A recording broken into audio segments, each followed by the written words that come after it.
Bonjour tout le monde, on se retrouve aujourd'hui pour faire le bilan de l'année 2022 et aussi voir ensemble les objectifs 2023. Donc ça va être une vidéo un peu spéciale, voilà, là j'ai l'impression de reprendre tout ce que les grandes youtubeuses disaient à l'époque.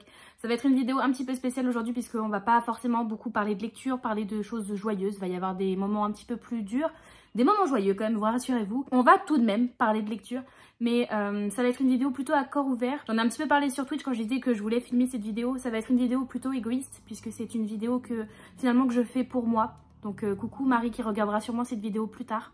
C'est une vidéo en fait que je me dis qui va être un peu cathartique, qui va m'aider puisque là elle va me permettre aussi de faire un point sur ce qu'a été mon année 2022, me dire aussi quels sont les objectifs, qu'est-ce que j'aimerais atteindre, qu'est-ce que j'aimerais faire en 2023. Et comme ça, je pense la regarder de nouveau fin 2023 pour voir du coup où j'en serai à ce moment-là. Est-ce que j'aurai réussi à atteindre mes objectifs? Est-ce que le bilan de l'année sera plus favorable que celui de 2022 qui a été quand même pas mal en demi-teinte, hein. Il y a eu des moments compliqués, il y a eu des moments très joyeux, il y a eu des hauts, des bas vraiment. Sur tous les plans, que ça soit du point de vue personnel, du point de vue professionnel. Ouais, ça a été un petit peu compliqué. Mais donc voilà, donc ça va être une vidéo pour faire le point là-dessus. Donc je suis désolée si vous pensiez arriver sur une vidéo qui soit toute joyeuse, mais normalement le titre vous a laissé comprendre quand même que ça allait pas être que ça. Mais donc voilà, je suis désolée si la bonne humeur n'est pas extrêmement présente dans cette vidéo, mais je pense que c'est aussi important que je vous fasse cette vidéo, comme ça pour ceux qui ne me connaissent pas, ça va aussi vous permettre de savoir finalement qui je suis. Parce que là, au-delà de Mira Zonchi, je vais vous parler de Marie, donc de moi, bonjour. Donc voilà, pour faire un point sur tout ça. Je pense organiser la vidéo sous 3 parties. Ça va être d'abord une partie où je vais vous parler de Marie, vraiment, qui je suis, donc ma vie plutôt personnelle. Qui je suis, ce qui s'est passé pour moi dans l'année 2022, quels sont mes objectifs pour 2023.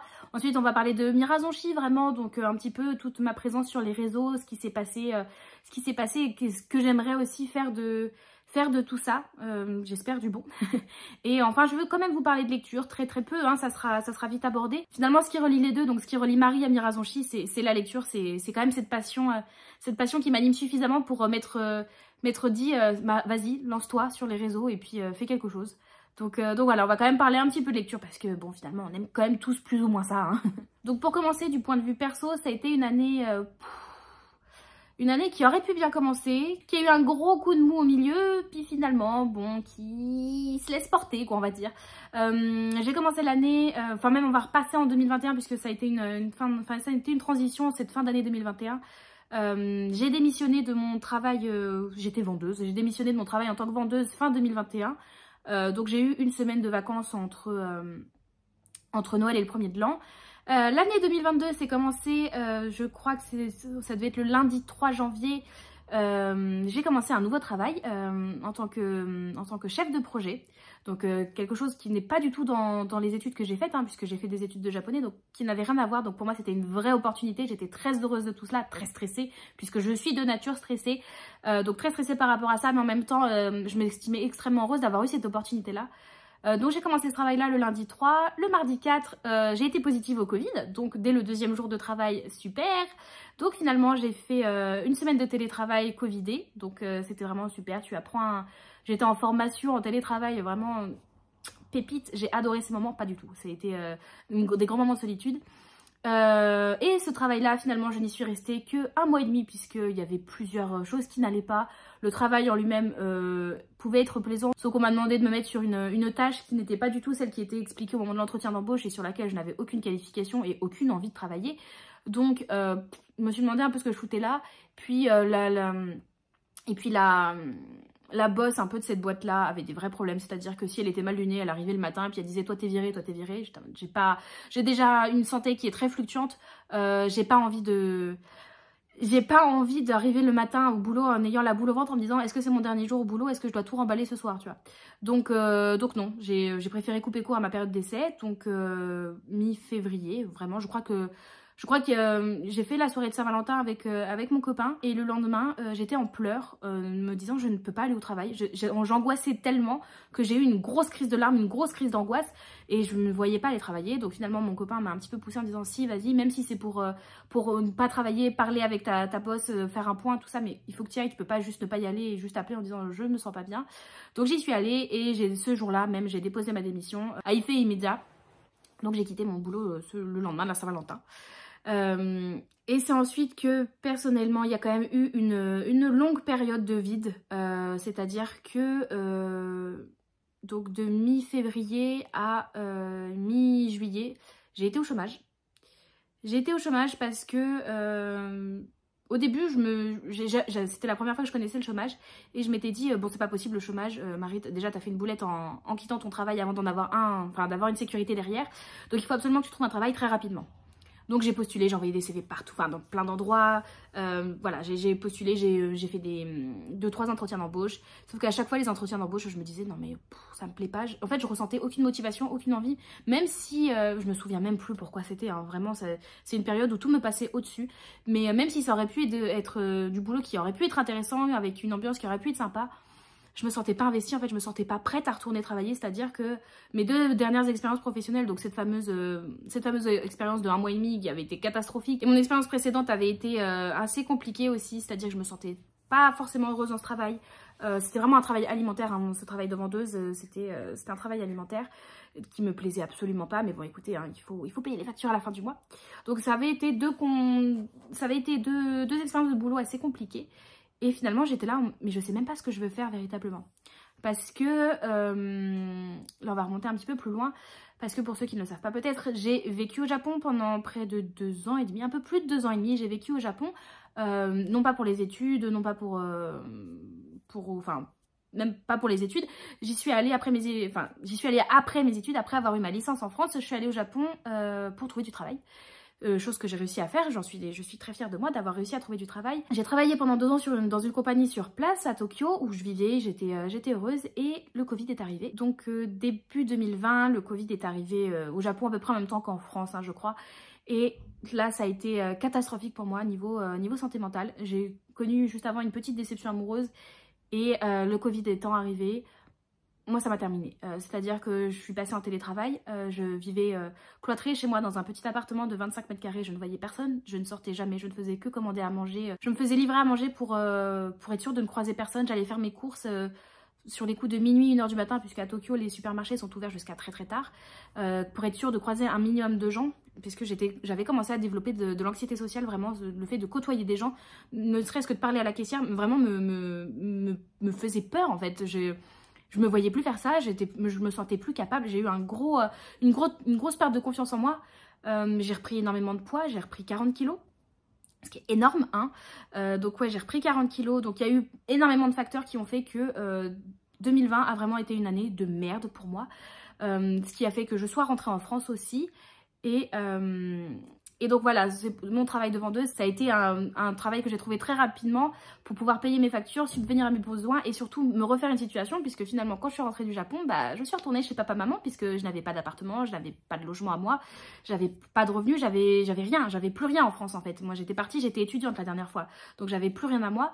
Donc c'est compliqué hein, quand une fois que tu as vécu autonome comme ça, à l'étranger d'autant plus, pendant plusieurs années, que tu retournes chez papa-maman dans ta petite chambre d'enfance. Ça a été, j'étais très heureuse de retrouver mes proches, ça par contre c'est sûr et certain, mais ça a été dur moralement pendant 2-3 mois, non peut-être même un peu plus, ouais si, allez on va dire, pendant 2-3 mois je suis restée chez mes parents où ça a été compliqué de revenir, mais bon bref, j'ai réussi à me refaire une situation, j'ai rencontré mon copain, donc je suis très heureuse de ça, et donc j'ai trouvé ce fameux travail de vendeuse dans lequel je n'étais pas épanouie, ensuite j'ai enchaîné sur ce fameux travail de chef de projet. Et comme je vous disais, donc j'ai finalement très peu connu le chômage. J'ai connu le chômage en étant chez mes parents, en revenant du Japon. Mais finalement, c'était un chômage géré puisque j'avais déjà une promesse d'embauche. Donc je savais que j'allais travailler. Et donc là, ce premier chômage que je n'avais jamais vécu, ça a été très compliqué puisque finalement, entre le boulot que j'ai fait au Japon, mon travail de vendeuse, mon travail de chef de projet, finalement, j'ai fait des boulots qui étaient vraiment totalement différents et aucun qui allait vraiment avec ce qui moi me plaisait, ce qui moi me faisait envie. Ce chômage a aussi été révélateur de moi, qu'est-ce qui me faisait envie, qu'est-ce que j'aimais, qu'est-ce que j'avais envie de faire.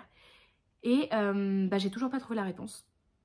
C'est-à-dire que j'ai retrouvé du boulot, certes, maintenant, depuis mi-juillet, j'ai retrouvé du travail. Mais finalement, je sais même pas, est-ce que j'aime ce que je fais? Pas plus que ça, j'aime bien. Et encore parce que j'ai connu un changement de service dans la boîte où je suis actuellement. J'ai changé de service là début décembre, donc c'est tout frais. Je me plais plutôt bien dans le nouveau service dans lequel je suis. Mais finalement, est-ce que foncièrement, ce travail-là me plaît? Je ne saurais pas dire, franchement c'est compliqué. Mais j'ai toujours pas trouvé la réponse de moi, qu'est-ce qui me fait vibrer, dans quoi j'aimerais me diriger, sachant que reprendre des études par exemple pour me spécialiser dans quelque chose qui pourrait m'intéresser, ou même ne serait-ce que faire une formation, ça me fait extrêmement peur. Ce serait pour moi, c'est totalement personnel, hein, je critique pas les gens qui le font, c'est vraiment mon ressenti personnel. Pour moi ça serait une impression de régresser, de retourner en études et de me dire, bon Marie, finalement t'arrives pas à apprendre par tes propres moyens, t'es obligée de retourner apprendre, de retourner sur les bancs de l'école. Et c'est quelque chose que j'ai du mal à accepter finalement. Donc voilà, professionnellement parlant, c'est compliqué. Mais donc pour 2023, j'ai quand même des objectifs. Déjà, professionnellement parlant, j'aimerais bien au moins essayer de confirmer le fait que je me plaise plutôt bien dans mon nouveau service. Donc consolider ça. Parce que bon, le problème reste le même, hein. Même si c'est pas le boulot de mes rêves, il faut quand même payer les factures à la fin du mois. Mais j'aimerais surtout faire en sorte que ce putain d'état dépressif, parce que c'est clairement ce que j'ai, cet état dépressif que je me traîne depuis le Covid, depuis début 2020, donc ça va faire presque 3 ans, me quitte. Même si j'y crois pas, je sais que ça me quittera jamais parce que maintenant ça fait partie de moi, mais au moins ça me nuise. Et puis arrive à ne prendre qu'une toute petite place dans ma vie parce que j'en ai quand même marre. C'est fatigant de se lever le matin, déjà d'avoir cette impression de fatigue constante, c'est-à-dire que je ne suis jamais reposée. C'est quelque chose que je ne connais plus, le fait d'être reposée, d'être en forme. Je suis constamment fatiguée, c'est chiant. Le fait qu'un rien puisse te changer du tout au tout ton état d'esprit, c'est-à-dire que je vais être heureuse et la seconde d'après je vais me mettre à pleurer parce que je suis crevée quoi en fait, parce que il se passe parce qu'une connerie, parce que je me suis rendu compte que la vaisselle n'avait pas été faite et du coup ça va me foutre, soit ça va me foutre les nerfs, je vais exploser pour rien, soit au contraire je vais me mettre à pleurer en me disant mais je suis même pas capable de faire ça. La perte de confiance en soi qui vraiment c'est très grave et c'est d'autant plus cette perte de confiance en soi elle est d'autant plus grave pour moi parce que j'étais arrivée à un stade au Japon où j'étais fière de moi. J'avais réussi à accomplir des choses personnellement et j'étais très fière de moi. J'étais fière de ce que j'étais, fière de ce que j'avais fait. Et puis tout a été valdingué. Comme je vous disais, j'ai repris 40 kilos, donc physiquement parlant, je me dégoûte. Vraiment, il n'y a pas d'autre mot, je me dégoûte physiquement parlant. J'ai l'impression que je suis capable de rien. Et ce qui m'énerve surtout, c'est que, encore et toujours à mon copain, il m'arrive de lui dire « Non mais avant, j'étais pas comme ça. Avant, j'étais mieux. Ah, avant, j'aimais ça. » De toujours parler de la moi d'avant, de la moi d'il y a 3 ans. Sauf que Marie, à un moment, faut que tu te mettes en tête, cette moi-là, cette Marie-là, elle n'existe plus. Tu as changé, pas forcément comme tu l'aurais souhaité, mais la vie a fait que tu as changé. Tu as sûrement dit au revoir à des facettes de toi que tu n'appréciais pas, tant mieux.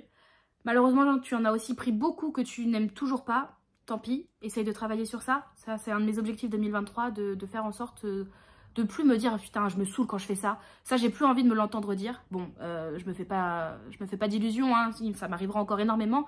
Mais essayer au moins de réduire ces moments de lucidité où je me dis mais punaise Marie, pourquoi tu repousses toujours au lendemain? Pourquoi tu procrastines tout le temps? Est-ce que tu procrastines parce que tu as la flemme? Est-ce que tu procrastines parce que tu n'es pas capable de le faire? Si tu n'es pas capable, donne-toi les moyens. Si tu as la flemme, juste tu te donnes un coup de pied aux fesses et c'est parti mon kiki, tu le fais. Voilà, c'est des choses sur lesquelles j'aimerais travailler. Mais surtout mon objectif principal sur 2023, c'est essayer d'être un maximum heureuse. Même si c'est pas rien, mais au moins essayer d'apprécier ne serait-ce que les tout petits moments de bonheur que tu peux avoir à droite à gauche, mais surtout apprécier chaque instant qui nous est offert de bonheur, même si c'est pas un état d'esprit global, même si je finis pas ma journée en me disant punaise c'était une super bonne journée, mais au moins me dire bon aujourd'hui c'était une journée en demi-teinte, mais il y a eu des bons moments quand même. Vraiment essayer de retenir les choses positives et non plus les choses négatives puisque c'est quelque chose que j'ai tendance à faire. Je suis du genre à plutôt voir le verre à moitié vide. Et ça c'est quelque chose aussi de saoulant, j'en ai marre en fait. J'aimerais bien me dire punaise non mais bon ok ça c'est pas cool, mais ça c'est super bien. J'ai du mal à me dire ça, je m'arrête au stade de hein c'est pas cool. Et c'est saoulant aussi. Surtout qu'à côté mon copain lui est du style à plutôt voir le verre à moitié vide. Donc il va plutôt se dire non mais ça c'est quand même super, et moi je suis en mode et ça m'énerve parce que j'ai l'impression d'être, vous voyez dans vice versa, d'être tristesse, j'ai l'impression que c'est moi. C'est-à-dire qu'on va avoir mon copain qui va être joie et qui va être pump it up sur plein de choses et moi je vais être là en mode oui mais ça c'est de la merde. Et ça m'énerve parce que j'ai l'impression de vraiment gâcher l'ambiance, et je me mine le moral en plus en faisant ça parce que il n'y a pas que ça en fait, même s'il y a des côtés négatifs sur tout, il y a surtout des côtés positifs et c'est sur ça vraiment que j'aimerais m'axer, c'est sur ça que j'aimerais mettre la lumière. Donc c'est mon objectif 2023, être heureuse, mais surtout essayer d'apprécier ce que la vie m'offre et ne pas juste mettre l'accent sur les points négatifs. Je vous parlais de mon chômage précédemment.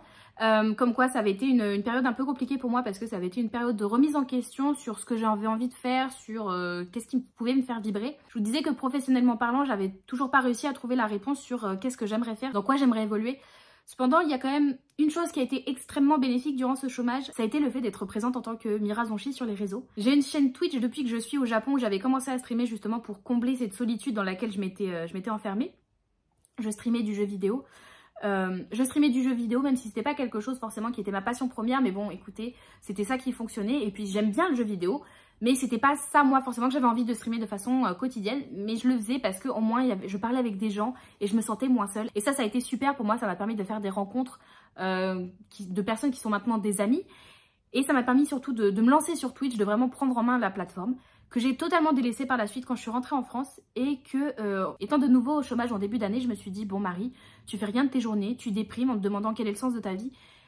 Tu peux continuer de faire ça, mais au moins active-toi, fais quelque chose vraiment, au lieu de juste ruminer en étant allongé sur ton canapé en disant que la vie c'est de la merde. Minimise le temps passé sur ton canapé à te dire ça et maximise le temps où tu utilises ton énergie à bon escient. Et c'est là que je me suis dit, bon j'ai une chaîne Twitch qui existe, qui est totalement délaissée, qui n'est plus active depuis plus d'1 an. Relance-toi dessus, refais quelque chose, refais un stream. Donc je me suis relancée dessus en faisant du jeu vidéo, mais en faisant aussi beaucoup de discussions où c'était juste des lives blabla. Voilà, on parlait, il y avait très peu de gens à l'époque parce que finalement j'étais Mira Zonchi mais je parlais pas de lecture donc c'était pas du tout la même communauté. Et un jour j'ai eu l'immense chance d'avoir donc ce qu'on appelle un raid sur Twitch, donc c'est-à-dire que une personne qui stream envoie sa communauté sur le stream de quelqu'un d'autre. Et j'ai eu l'énorme chance d'avoir un raid de Pikiti Bookin qui streamait et qui a amené du coup avec elle, je crois que c'était entre 50 et 70 personnes qui sont arrivées d'un coup sur ma chaîne pendant que j'étais en train de faire un stream avec une seule personne qui me regardait et on discutait comme ça. Et là, c'est toutes ces personnes-là qui sont arrivées d'un coup et qui se sont mises à me suivre et à parler dans le chat et ça a été pour moi mais tellement révélateur et tellement... Ça a tout déclenché pour moi parce que ça faisait quand même un petit bout de temps que je me disais que je consommais déjà des Read With Me sur Twitch et que je me disais que j'aurais bien aimé moi-même orienter ma chaîne vers ça, mais je ne savais pas comment faire puisque finalement j'avais pas la communauté qui allait avec et que faire des Read With Me où c'était juste moi me filmant, lisant, sans avoir d'interaction dans le chat parce que j'avais personne qui regardait mes lives, je voyais pas l'intérêt dans ce cas-là, autant que je lise toute seule de mon côté sans me filmer, hein. Enfin voilà, ça aurait eu aucun intérêt de me filmer à le faire, mais... là, ce raid-là, pour moi, je me suis dit, ok Marie, là, t'as des gens, tu sais que c'est des gens qui consomment de la lecture, qui lisent beaucoup, qui sont intéressés par ça. C'est le moment où Marie, il faut que tu prennes ce tournant-là, qu'il faut que tu prennes cette opportunité-là et que tu ne la lâches pas. C'est à partir de ce moment-là que je me suis dit que sur Twitch, le jeu vidéo, je le mettais de côté et j'allais vraiment mettre à fond la lecture. Et comme j'étais au chômage, j'avais beaucoup de temps. J'ai lancé ce concept de ce que j'appelais les midinales. Donc, c'est-à-dire que tous les midis à midi, je lançais un live où c'était du blabla. Voilà, c'est pour ça que ça s'appelait les midinales. Donc on parlait, juste voilà, il n'y avait pas de sujet qui était donné, c'était je lançais le live, je savais pas du tout sur quoi ça allait amener, mais c'était pour toutes les personnes qui, comme moi, étaient seules, se sentaient seules, étaient vraiment avec un moral au plus bas, ou alors des fois c'était des personnes qui étaient pendant la pause déjeuner, qui avaient 1 heure comme ça à tuer, ne savaient pas quoi faire, étaient en train de discuter et ça a été vraiment des très très bons lives pour moi. Ça m'a permis d'apprendre à vous connaître vraiment, de mettre des noms sur des pseudos, même si j'utilise encore vos pseudos parce que je retiens pas tous les prénoms, mais je sais qui vous êtes en vrai. Mais ça m'a permis de mettre des noms sur des pseudos, d'apprendre à savoir qui vous étiez, ce que vous aimiez lire, ce que vous aimiez en règle générale, ce que vous faisiez, quelles étaient vos habitudes. J'ai adoré en fait ces midinales et petit à petit sur Twitch j'ai incorporé les Read With Me, donc j'ai rien créé avec les Read With Me, mais ça me faisait plaisir aussi parce que ça me permettait aussi de mettre en avant la lecture, parce que les midinales on parlait très souvent, ça on revenait sur le sujet de bouquins, mais on parlait aussi de tout et de rien, on pouvait parler de confiance en soi, on pouvait faire le débat chocolatine versus pain au chocolat, enfin vraiment il n'y avait aucune logique dans ces lives, mais c'est ça qui était bien aussi, c'est que c'était extrêmement spontané et du coup j'ai décidé de coupler les Read With Me à ça. Et donc pour vraiment avoir un rendez-vous lecture sur la chaîne où on se disait vraiment les gens qui sont pas intéressés pour lire mais qui eux veulent consommer la lecture, il y a les Read With Me qui sont là où vraiment on bouquine ensemble et on parle bouquin pendant les interludes. Donc il y a eu ça et je me suis dit ok, Twitch ça fonctionne parce que j'ai eu de la chance de rencontrer aussi Manon, donc Vibration Littéraire, avec qui maintenant, enfin que je considère maintenant comme comme une amie avec qui je parle de façon presque quotidienne et quand on se parle pas, ça me manque. Donc voilà, j'ai rencontré Manon qui m'a aussi énormément aidée parce qu'elle avait une grosse communauté, elle a une grosse communauté et elle m'a aidée aussi à mettre un peu la lumière sur mon profil, donc ça a été très gentil. Enfin Manon, merci, si tu passes par là, Manon, vraiment, merci à toi, merci pour tout ce que tu as fait, merci pour tout ce que tu fais, tu sais même pas à quel point tu m'aides et tu m'as aidée et voilà, vraiment, merci beaucoup.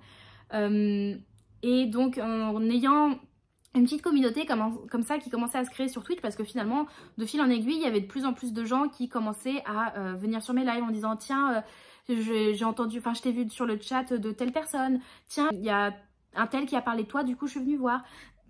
J'ai commencé à avoir une petite communauté et pas des moindres sur Twitch et je me suis dit bon Marie, tu as un compte Instagram, enfin j'ai créé un compte Bookstagram qui s'appelait pas Mirazonchi à l'époque, qui s'appelait Literally Book.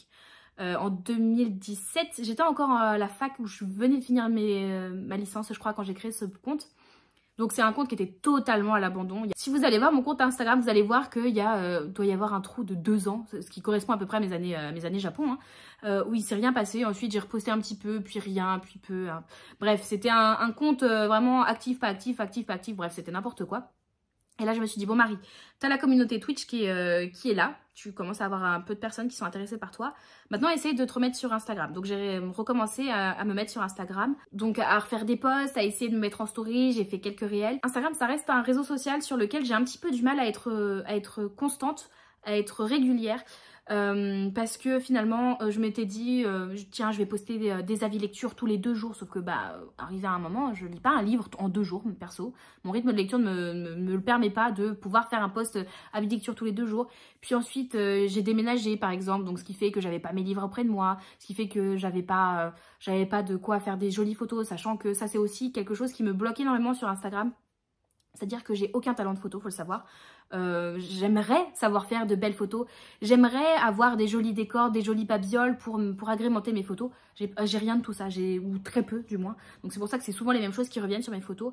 Et je trouve ça un peu dommage parce que finalement, je me bloque en me disant, vu que je n'arrive pas à faire un contenu esthétiquement et visuellement joli, je ne poste rien. Alors que finalement, perso, moi sur Bookstagram, ce qui m'intéresse, certes des belles photos, c'est toujours agréable, mais c'est les avis lecture et c'est plus ça qui m'intéresse, de poser à l'écrit mes avis lecture, même si je l'ai fait à côté sur Twitch au fur et à mesure des lectures, mais d'avoir un écrit sur mes avis, de me permettre de prendre du recul, de permettre de faire des plus jolies phrases hein, sur ce que j'ai pensé des lectures que j'ai faites.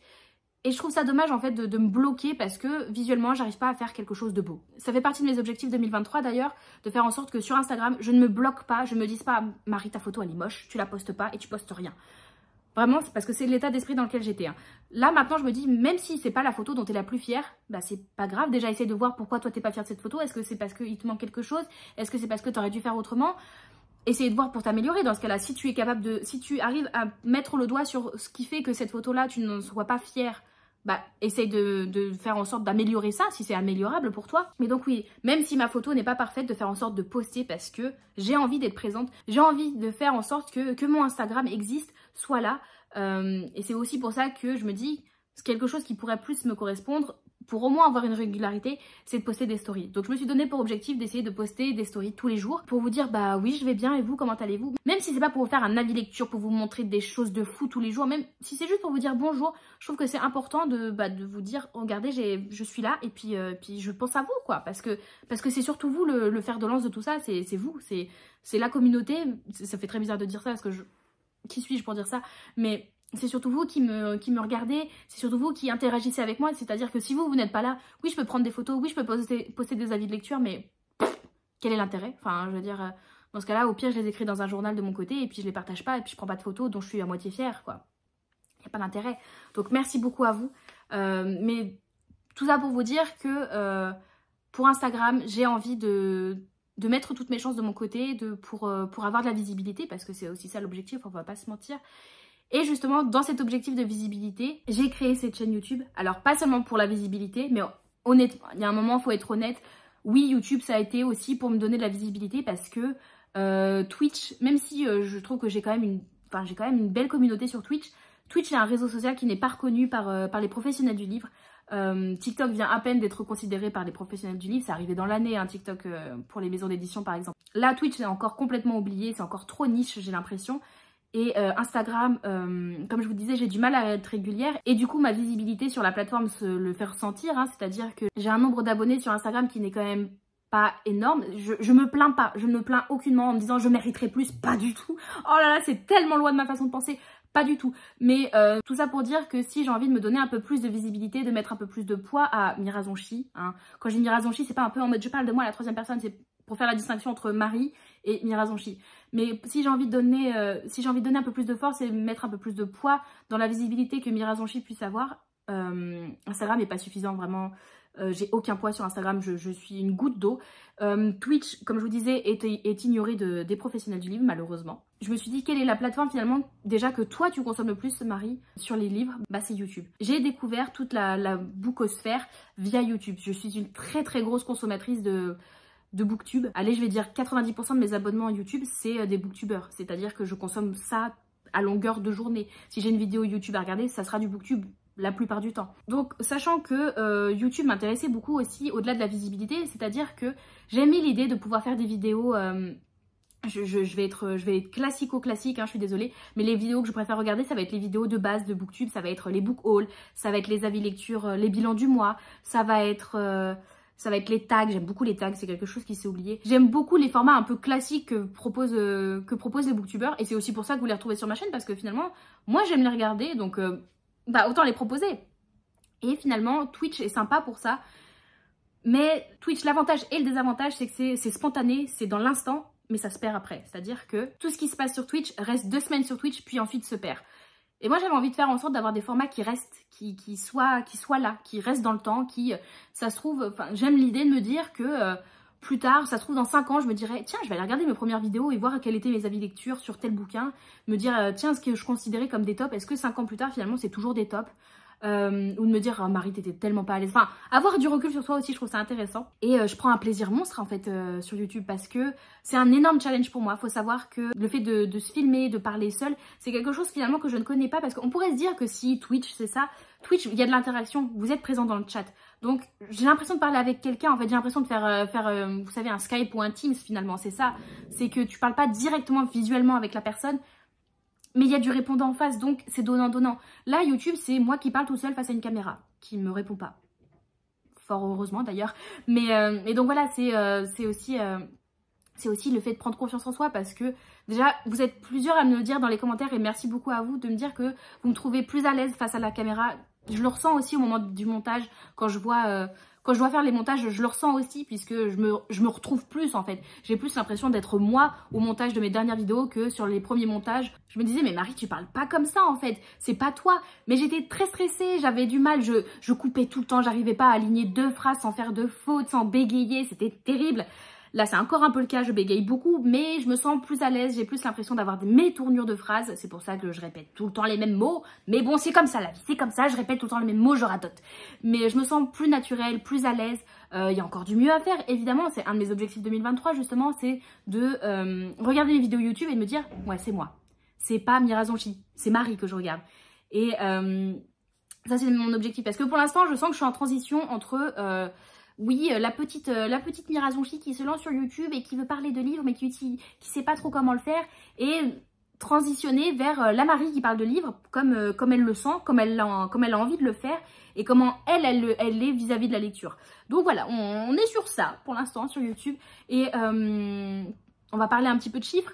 YouTube, je suis très étonnamment surprise et heureuse de voir que ça ait bien pris comme ça. Enfin, peut-être pour vous, c'est pas grand-chose, mais pour moi, pour moi, YouTube, je considère ça comme un de mes succès. Donc, je me suis lancée sur YouTube début octobre, donc ça fait que 3 mois. Sachant que sur ces 3 mois, il y a eu 1 mois complet de pause. Après mon vlog sur J. Christophe, il y a eu 1 mois complet de pause, puisque le mois de novembre, pour moi, a été désastreux. Du point de vue personnel, ça a été compliqué. Mon état dépressif a été très très fort. Pourtant j'ai eu des événements heureux, il y a eu les 2 ans avec mon copain, il y a eu son anniversaire, il y a eu l'anniversaire de ma maman. Malgré ces événements là, sur novembre, ma santé mentale était quand même pas mal en berne. Donc voilà, c'est pour ça qu'il n'y a pas eu de vidéo, parce que j'ai essayé de filmer des vidéos, mais c'est à dire que soit j'arrivais pas à les finir, c'est-à-dire que je commençais à filmer puis je coupais tout le temps en me disant mais je dis n'importe quoi, ou alors je pleurais en fait, je me mettais à pleurer parce que j'étais consciente que ce que je filmais était nul, vraiment, c'était nul autant au niveau de la forme qu'au niveau du fond, il n'y avait aucun intérêt, on voyait que je me forçais, enfin voilà, je prenais aucun plaisir à le faire, je me forçais à le faire, c'était douloureux à filmer. Donc je me voyais même pas essayer de monter ça parce que je pense que je n'en aurais pas été capable. Donc c'est pour ça qu'il n'y a pas eu de contenu pendant un mois sur la chaîne et que je m'en excuse de vous avoir abandonné comme ça, en mode ah bah tiens je lance ma chaîne YouTube, pendant un mois je propose des vidéos puis après salut bye bye les copains. Non j'ai pas du tout aimé faire ça, mais bon écoutez, il y a des fois malheureusement on fait comme on peut. Sachant que pendant cette même période sur Twitch j'ai été aussi très peu présente, j'annulais beaucoup les lives au dernier moment parce que j'allais pas bien, parce que je rentrais le soir, j'étais là, j'ai pas la force, j'ai juste envie de me foutre en boule sous ma couette et puis voilà, de laisser la vie passer quoi. Donc non. Donc c'est un de mes objectifs aussi de Twitch et YouTube, d'être régulière et sur les plannings que je fais, de m'y tenir. Pour l'instant, on est le 3 janvier et pour l'instant, je m'y tiens. Donc ça, c'est très très bien. Voilà, on fait en sorte de continuer sur cette lancée-là, sur toute l'année. Mais donc voilà, et donc comme je vous disais, pour parler chiffres, YouTube, je suis très contente parce que finalement, à l'heure où je vous parle, vous êtes 434 abonnés sur YouTube, ce qui est énorme en 3 mois de vidéos. Sachant que je vous disais, sur ces 3 mois, il y a un mois de pause. C'est énorme. Sur 2 mois, on va dire, de vidéos, 434 abonnés, pour moi, c'est énorme et merci beaucoup à vous. Merci beaucoup aussi pour les likes que vous mettez à mes vidéos. Merci pour ceux qui mettent des commentaires, ça fait très chaud au cœur. Que ce soit pour ceux qui interagissent dans les commentaires en réagissant à ce que je dis dans la vidéo, autant qu'aux personnes qui lâchent juste un petit smiley, un petit cœur, un petit pouce en l'air dans les commentaires. Rien que ça fait aussi chaud au cœur parce que ça me dit oui, vous êtes passé par là. Oui, vous avez prêté attention à la vidéo et vous avez pris le temps de mettre un commentaire. Comme je vous dis, même si c'est juste un petit emoji, c'est déjà énorme et ça fait déjà très plaisir. Merci beaucoup à vous. Merci aux personnes qui partagent les vidéos. Ça fait plaisir aussi. Ça aide énormément. Et voilà, c'est pour ça aussi je suis fière de ces 434 personnes. C'est énorme. Merci beaucoup. En rigolant, mi-décembre, je m'étais dit oh, vous imaginez, on passe les 400 abonnés sur YouTube, ça serait chouette. On a passé l'année à 425 abonnés. Ce qui est énorme. C'est beaucoup plus que ce que j'osais espérer, donc merci beaucoup à vous. Écoutez, j'ai envie d'être gourmande et de me dire, est-ce que vous pensez que c'est possible de finir 2023 à 1000 abonnés? Est-ce que Marie, qui regarde la vidéo fin 2023, tu as passé les 1000 abonnés? Est-ce que tu pourrais me lâcher un commentaire pour me dire non? Mais est-ce que tu les as passés ces 1000 abonnés? Et si tu les as pas passés, est-ce que c'est grave finalement? Non, c'est pas grave. C'est pas grave. C'est vrai que ça te rendrait fière, tu serais contente, tu serais fière de toi. Mais c'est pas grave non plus. Le plus important, c'est que tu sois fière du contenu que tu postes, que tu sois fière de la route parcourue, que tu arrives à atteindre tes objectifs et à être régulière, puisque c'est aussi ça ton objectif, Marie. C'est d'être régulière, de faire en sorte... Tu te dis que tu aimerais bien poster 2 vidéos par semaine. Certes, c'est vrai que ça serait chouette. Après, si tu n'arrives pas à le faire parce que t'as pas d'idée de vidéo, ça peut arriver. Parce que t'as été occupée, t'as eu des événements qui ont fait que t'as pas pu filmer, t'as pas pu monter. Ça peut arriver aussi. Essaye, Marie, juste d'être présente. Parce que tu sais que si tu n'y arrives pas, tu serais pas fière de toi et que tu t'en mordrais les doigts en te disant punaise, j'aurais pu le faire. J'aurais pu le faire, mais j'ai juste repoussé. Je me suis juste pas donné les moyens. Ça serait dommage. Ça serait dommage. Donc voilà. Mes objectifs au niveau de Mirazonchi, c'est de continuer sur Twitch. J'ai pas énormément d'énormes projets sur Twitch parce que Twitch, pour moi, c'est un peu ma plateforme doudou. C'est-à-dire que c'est celle, je rentre le soir, je me connecte, je fais un live, on parle lecture, on est entre copains. Voilà, j'ai pas envie d'avoir d'énormes projets, j'ai pas envie de créer du stress par rapport à Twitch. C'est pas du tout mon objectif. Vraiment, c'est ma safe place Twitch. Et j'espère que ça l'est aussi pour ceux qui sont dessus. Mais voilà, ne serait-ce que... J'ai un petit objectif, ceci dit, ça serait d'inviter des gens sur ma chaîne Twitch. Parce que je suis souvent invitée. Merci beaucoup aux gens qui m'invitent sur leur chaîne. Finalement, j'invite pas. Et je trouve ça dommage parce que... Bah, on est bien aussi chez moi. Donc voilà, inviter des gens sur ma chaîne Twitch, que ce soit pour des petites sessions de la plat ou pour des Read With Me. D'ailleurs, il y a moyen, quand j'en viens, un petit co-Read With Me pointe le bout de son nez. Je ne dis ça, je dis rien. Mais peut-être. Pour ce qui est d'Instagram, je vous en ai déjà parlé.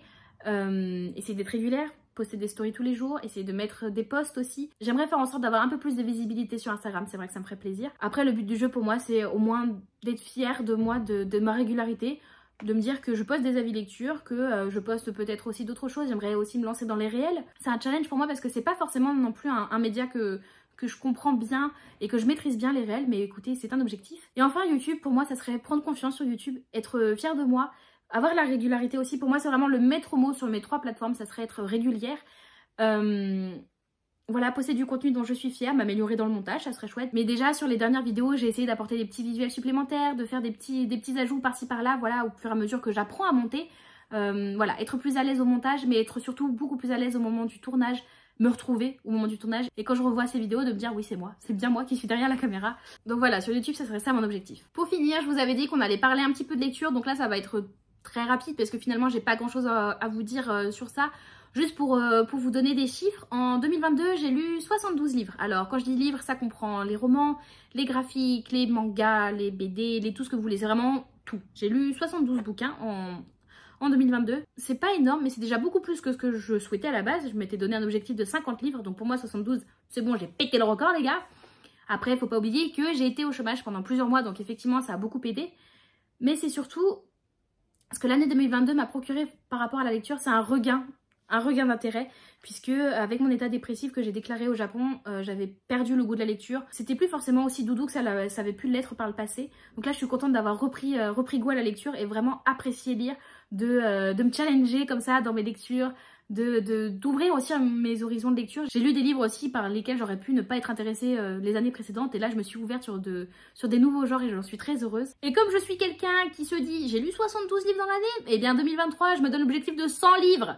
J'y arriverai jamais, mais plutôt que de me dire si j'arrive pas, je suis qu'une merde, je vais me dire ça sur d'autres sujets, mais pas sur la lecture. J'ai envie de garder à l'esprit, et j'espère que vous l'avez aussi à l'esprit, la lecture c'est plaisir. La lecture, c'est pas du stress, c'est pas des obligations, c'est pas de la culpabilité, même si je sais que c'est compliqué. Moi-même aussi, il y a des moments où quand mon rythme de lecture est vraiment très bas, je m'en veux. Mais bon, écoutez, il faut essayer d'oublier, de passer outre et de se dire que juste on prend du plaisir à lire, et c'est ça le plus important. Et donc oui, je me suis donné pour objectif de lire 100 livres, j'aimerais bien le faire. Si j'arrive pas à le faire, c'est pas grave. Si j'arrive à le faire, punaise, comment je suis trop fière de moi. Pareil, hein, ça comprend autant tous les genres de livres, hein, que ça soit du roman, que ça soit du graphique, voilà, vous voyez, je suis générale, bon, je vais pas non plus commencer à trier parce que sinon je vais jamais y arriver. Je me dis que le fait d'être sur les réseaux, de parler de lecture aussi de façon quotidienne, bah ça ne peut que m'encourager à lire davantage. Il y a tellement de beaux livres à découvrir, que ça soit des livres déjà parus ou des livres à paraître dans l'année. On va faire des très chouettes découvertes. Et j'espère que pour vous, ça sera une année pleine de belles découvertes de lecture, justement. Et que l'année 2022 a été aussi une bonne année de lecture, que vous en avez gardé des très bons souvenirs, que vous avez eu des coups de cœur monumentaux, que les déceptions n'ont pas été trop déceptives. Bon, malheureusement, c'est souvent le cas. Mais écoutez, faut garder les coups de cœur en tête. C'est ça le plus important, non? Donc voilà. Comme je vous disais, c'est une section très très courte, la section de lecture. Voilà, juste pour vous donner des chiffres. 72 livres lus pour l'année 2022, 100 comme objectif 2023. Mais surtout, me faire plaisir. Faire des belles découvertes. Voilà. Je crois que c'est ça le plus important, non? Faire des belles découvertes et puis partager. Partager. Parce que si vous avez fait des belles découvertes, je suis aussi très intéressée de les découvrir moi-même. Donc le partage autour de la lecture, c'est le plus important, je trouve. Donc voilà, c'est le bilan que je peux faire de l'année 2022 et les objectifs que je peux me fixer pour 2023.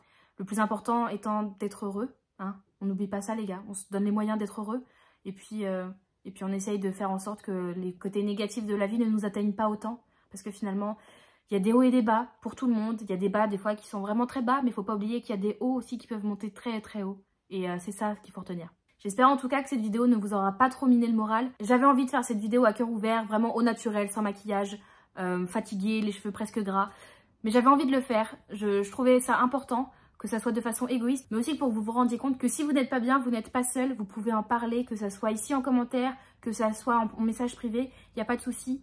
Et vraiment du soutien à vous tous. Je vous souhaite tout le meilleur pour cette année 2023. J'espère que vous connaîtrez énormément de bonheur sur cette année, que ce soit du point de vue personnel, du point de vue professionnel, que ce soit aussi des côtés des lectures.